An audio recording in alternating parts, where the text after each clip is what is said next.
Deuxième journée du Lomé Peace and Security Forum à Lomé, sous le haut patronage du président Faure Essoufou Gnassingbé, dirigeants, diplomates et experts poursuivent les échanges sur la paix et la sécurité en Afrique.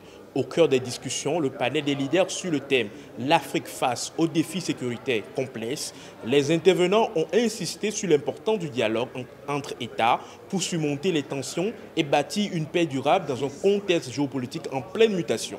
Ce n'est pas par accident que nous nous trouvons tous ici et que nous puissions continuer à échanger parce que la première ministre, ma grande sœur Aminata Touré, a parlé hier de dialogue entre la CEDEAO et l'AES.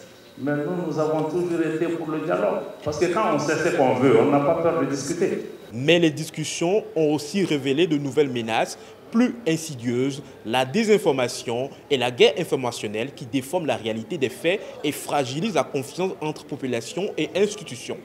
À cela s'ajoute la pauvreté, facteur aggravant de l'insécurité, des défis interdépendants qui rappellent que la paix durable en Afrique passe avant tout par la vérité, la bonne gouvernance et le développement inclusif.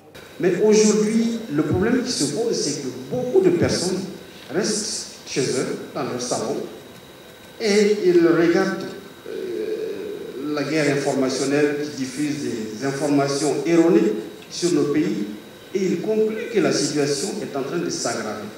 L'erreur de beaucoup de nos pays a été de confier le diagnostic à des gens qui ont utilisé d'autres lunettes pour regarder notre contexte. La paix et la sécurité, en ce sens plus vaste, sont des conditions pour la prospérité économique. Et cela, encore une fois, renforce la paix et la sécurité de l'autre côté. Nous avons juste appris que les terroristes conduisent dans des communautés pauvres.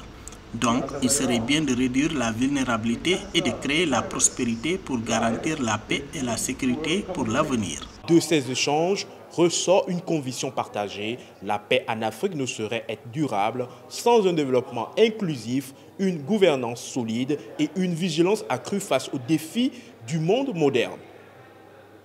Steven Medjola, envoyé spécial pour Africa 24 depuis Lomé.